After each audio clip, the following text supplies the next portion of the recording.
Welcome back to my channel. Krish கிட்ட வந்து உன்னோட அம்மா யார் அப்படின்னு வந்து கேட்குறாங்க. அவன் கல்யாணி அப்படின்னு வந்து சொல்கிறான். ரோஹிணி கல்யாணின்னு சைன் பண்ணுறதை பார்த்த உடனே மனோஜ் வந்து கேள்வி கேட்குறான். அதே மாதிரி விஜயாவுக்கு வந்து முக்கியமான விஷயம் ஒன்று தெரிய போயிடுது. இதனால் அவங்க வந்து ஷாக்கிங்கில் வந்து மயக்கம் போட்டு அப்படியே விழுந்துடுறாங்க. என்ன நடந்துச்சு அப்படின்றத நம்ம டீட்டெயிலாக பார்க்கலாம்.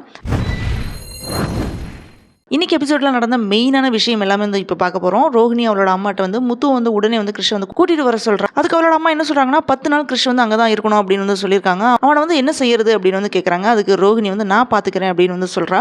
ரோஹிணி என்ன பண்ணுறான்னா நைட்டில் வந்து கிறிஷை வந்து எழுப்பி அவளோட ரூமுக்கு வந்து கூட்டிட்டு வரா. யார்ட்டையுமே வந்து அம்மாவை பற்றி எதுவுமே வந்து சொல்லக்கூடாது அப்படின்னு வந்து கிறிஷ்ட வந்து சொல்கிறா. அப்போ கிறிஷ் என்ன சொல்கிறான்னா அம்மா நான் உங்க கூட வந்து படுத்து தூங்குறேன் அப்படின்னு வந்து சொல்கிறான். அப்போ மீனை வந்து கிறிஷை வந்து தேடிட்டு வரா. ஸோ கதவு மறைவில் நின்றுட்டு கிறிஷை வந்து போக சொல்லிடுறா ரோஹிணி. கிறிஷும் வந்து சமாளிச்சிடறான். மீனாட்ட வந்து என்ன சொல்கிறான்னா தண்ணி எடுக்க போனேன் அப்படின்னு வந்து சொல்லிடுறான். என்ன வேணுனாலுமே என்கிட்ட கேளு அப்படின்னு வந்து மீனா வந்து கிறிஷ்ட வந்து சொல்கிறாங்க. நெக்ஸ்ட் டே மார்னிங் முத்துவும் மீனாவும் கிறிஷுக்கு வந்து சாப்பாடு ஊட்டுறாங்க. அப்போ கிறிஷ் வந்து உட்கார வச்சு அவன்கிட்ட அம்மாவை பற்றி வந்து கேட்குறாங்க. ரோஹிணியை பற்றி வெளியே எதுவுமே வந்து சொல்லக்கூடாது அப்படின்னு ரோஹிணி சொன்னனால கிறிஷ் வந்து சமாளிச்சிடறான். ஒரு கட்டத்தில் வந்து கிறிஷோட ஸ்கூலுக்கு வந்து லீவ் லெட்டர் எழுதி கொடுக்குறாங்க ரோஹிணி.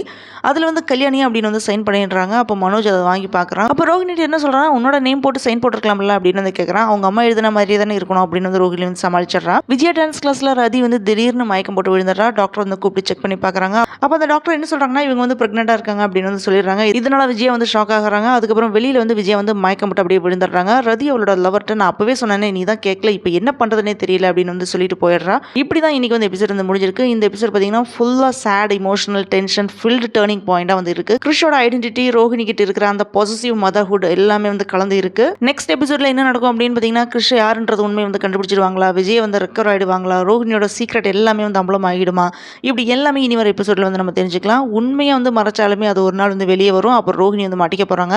அது வரைக்கும் வந்து கிறிஷோட இன்னசென்ட் ஹார்ட்டில் வந்து கன்ஃபியூஷனாக தான் இருக்கும். ஏன் அம்மா வந்து இப்படி சொல்கிறாங்க அப்படின்றது ஒரு அம்மா சொன்ன ஒரு பொய் ஒரு பிள்ளையோட வாழ்க்கையை வந்து கன்ஃபியூஸ் பண்ணுது. விஜயாவோட மயக்கம், ரதியோட பிரெக்னன்சி, மனோஜோட டவுட் இப்படி எல்லாமே கலந்து போயிட்டு இருக்கு. இனி என்ன நடக்கும் அப்படின்றத நம்ம வெயிட் பண்ணி பார்க்கலாம். Thanks for joining with me. இந்த வீடியோ உங்களுக்கு பிடிச்சிருக்கும் நம்புறேன். இந்த வீடியோக்கு லைக் பண்ணுங்க, ஷேர் பண்ணுங்க, சப்ஸ்கிரைப் பண்ணுங்க. Have a great day.